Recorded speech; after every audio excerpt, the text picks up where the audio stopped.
Hello दोस्तों, आज जिस बुक के बारे में हम डिस्कस करने जा रहे हैं उस बुक का नाम है the power of now by Eckhart Tolle. आज हम इस बुक के 10 मेन पॉइंट डिस्कस करेंगे। First point, the present moment. Present moment में रहना ही हमारे लिए रियलिटी है। पास्ट में रहने से और फ्यूचर के बारे में ज़्यादा सोचने से हमारी प्रेजेंट की खुशियाँ छिन जाती है। एक दिन में एक इंसान को 60 से 80 हज़ार के थॉट्स उसके माइंड में आते हैं।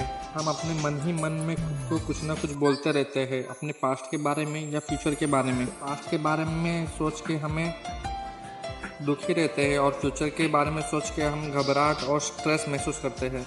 इमेजिन करिए, अगर कोई इंसान ने पास्ट में कोई गलती करी है, अगर वो उसी के बारे में बार बार सोचेगा तो वो प्रेजेंट मोमेंट में नहीं रह पाएगा, जिसकी वजह से उसे बार बार दुख होता होगा। पास्ट की गलतियों से सीख के ज़िंदगी में आगे बढ़ते रहना चाहिए। इसका अपोजिट, अगर कोई इंसान फ्यूचर के बारे में ज़्यादा सोचता है, example fear of losing job, जो चीज़ हुआ ही नहीं है वो उस चीज़ के बारे में सोच सोच के अपने प्रेजेंट को बर्बाद करता रहेगा। और इसके ही अपोजिट, अगर वो प्रेजेंट मोमेंट में रहे तो वो नई अपॉर्चुनिटी को एक्सपीरियंस करेगा। प्रेजेंट मोमेंट में रहने से ही हमें असली खुशी मिलती है।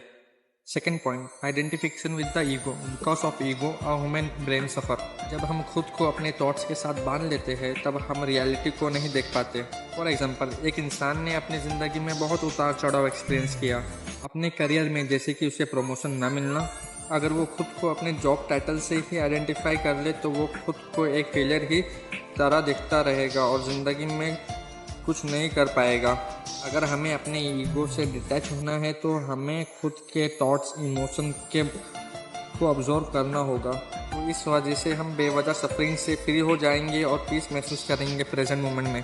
Third point, escaping the grip. जो भी हम खुद को सुबह से शाम तक अपने माइंड में बोलते हैं वही हमारी फेलियर या कामयाबी की वजह बनती है।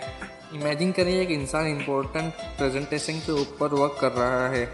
अगर वो खुद को मन ही मन ये बोलता रहा है कि अगर मुझे प्रेजेंटेशन देते वक्त कुछ गलती हो जाए या मेरे कलीग लोग मुझे जज करने लगे तो इस वजह से उसे घबराहट भी होगी और फेलियर का डर भी होगा उसके मन में।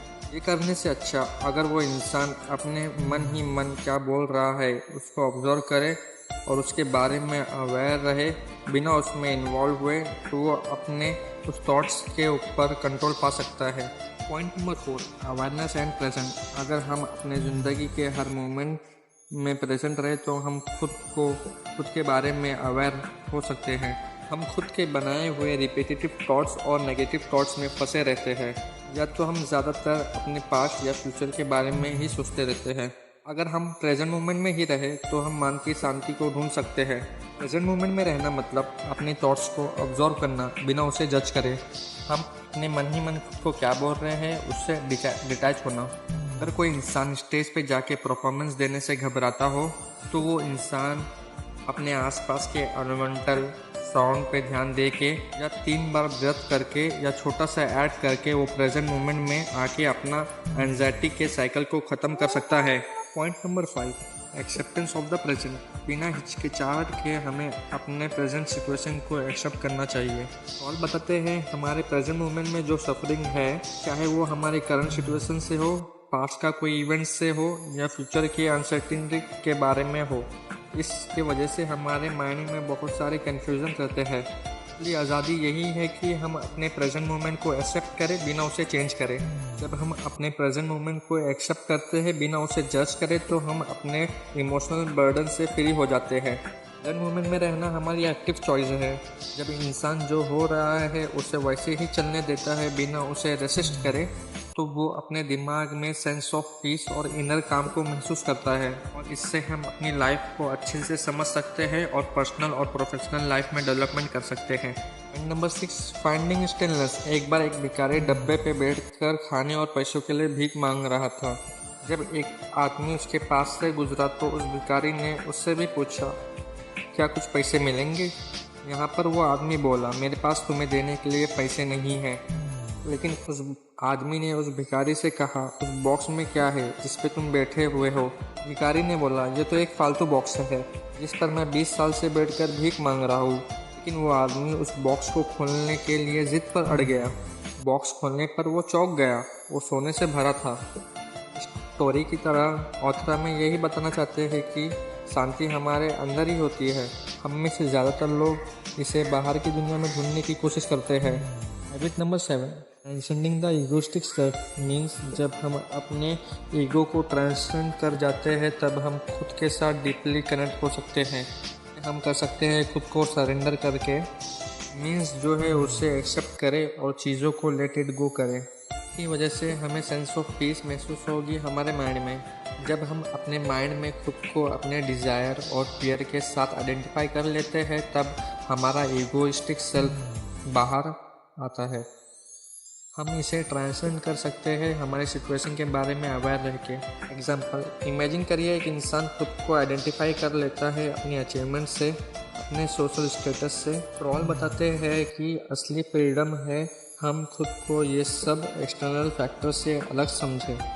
Point number 8, spiritual awakening. जब हम अपने माइंड के रेगुलर पैटर्न को, थिंकिंग को ट्रांसलेट करते हैं, डीपली चीज़ों के बारे में अवेयर रहते हैं, स्पिरिचुअली अवेक होने के लिए हम अपने थॉट्स को ऑब्जर्व कर सकते हैं बिना उससे जज करे। इससे हम अपने मेंटल नॉइज से डिसआइडेंटिफाई होते हैं और डीपली डायमेंशन ऑफ कॉन्शियसनेस को अचीव करते हैं। स्पिरिचुअल अवेकनिंग एक ऑनगोइंग प्रोसेस है, ना कि वन टाइम प्रोसेस है।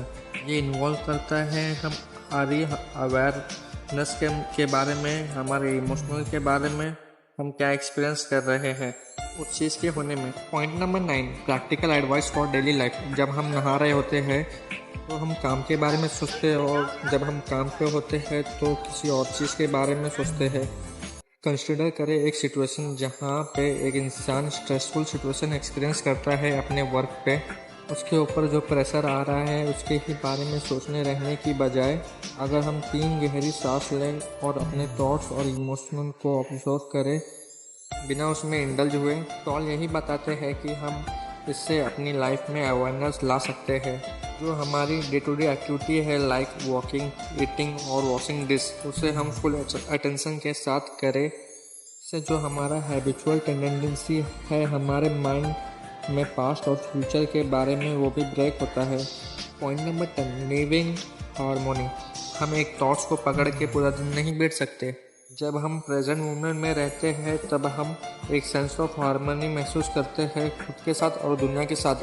जब हम प्रेजेंट मोमेंट में रहते हैं तब हम फ्री हो जाते हैं, जो हम अपने पास्ट और फ्यूचर के बारे में खुद को बोलते रहते हैं, जिसकी वजह से हमें प्रेजेंट में एक सेंस ऑफ पीस महसूस होती है।